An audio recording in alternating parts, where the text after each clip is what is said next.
دوسرا طبقہ نیک لوگوں کا، پرہیزگار لوگوں کا، وہ بھی ماں باپ کو گالی دیتے۔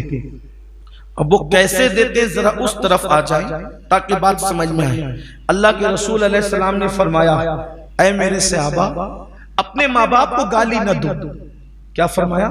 اپنے ماں باپ کو گالی نہ دو۔ صحابہ نے حیرت سے کہا کہ یا رسول اللہ صلی اللہ علیہ وآلہ وسلم، کوئی اپنے ماں باپ کو گالی کیسے دے سکتا ہے؟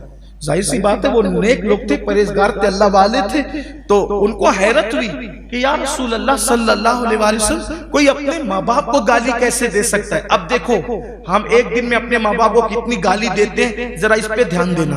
اللہ کرے جن تک بات پہنچے ان کو احساس ہو کہ ایک دن میں اپنے ماں باپ کو تم کتنی بار گالی دیتے ہو۔ تو صحابہ کرام نے عرض کی یا رسول اللہ صلی اللہ علیہ وآلہ وسلم، اپنے ماں باپ کو کوئی گالی کیسے دے سکتا ہے؟ تو آقا کریم صلی اللہ علیہ وآلہ وسلم نے فرمایا، تم کسی کے ماں باپ کو گالی مت دو، کیونکہ جب تم کسی کے ماں باپ کو گالی دیتے ہو تو جواب میں وہ پلٹ کر تمہارے ماں باپ کو گالی دیتا ہے، تو مطلب تم ہی نے گالی دی اپنے ماں باپ کو۔ کیوں؟ کیونکہ اگر تم کسی کے ماں باپ کو گالی نہ دیتے تو کوئی تمہارے ماں باپ کو گالی کیوں دیتا؟ تو تمہارے ماں باپ کو گالی کس کی وجہ سے پڑی؟ تمہاری وجہ سے۔ اس لیے تم اپنے ماں باپ کو گالی مت دو، یعنی تم کسی کے ماں باپ کو گالی دو گے تو وہ پلٹ کر تمہارے ماں باپ کو گالی دے گا۔ اسی لیے اللہ کے رسول علیہ السلام نے فرمایا اپنی بیوی کے سامنے اس کے ماں باپ کو برا مت کہو۔ کیوں؟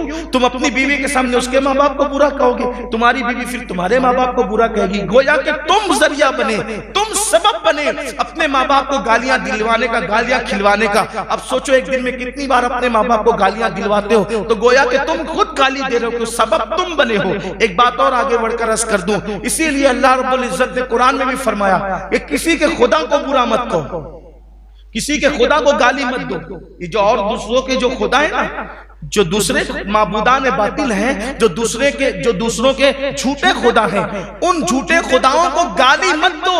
اگر تم ان کے جھوٹے خداؤں کو گالی دو گے تو وہ پلٹ کر تمہارے سچے خدا کو گالی دے گا۔ اس لیے دوسروں کے مذہبی رہنماؤں کی حتک نہیں کرنے کی ضرورت ہے، ان کو گالی دینے کی ضرورت نہیں، ان کی برائی کرنے کی ضرورت نہیں ہے۔ وجہ کیا ہوگی؟ کیونکہ ہم ان کو کچھ برا بھلا کہیں گے، وہ پلٹ کر کے ہمارے بزرگوں کو، ہمارے آقاؤں کو، ہمارے خدا کو، ہمارے نبی کو برا کہیں گے۔ یعنی اسلام کتنی احتیاط بتا رہا ہے، کافر کو گالی دینے کی اجازت نہیں، شیطان کو گالی دینے کی اجازت نہیں، دوسروں کے جھوٹے خداؤں کو گالی دینے کی اجازت نہیں۔ اب آپ مجھے بتائیں پھر ہم کس راستے پر جا رہے ہیں؟ اس لیے اللہ کے بندو، اللہ کی بارگاہ میں سچی توبہ کرو اور اللہ کی بارگاہ میں پلٹو۔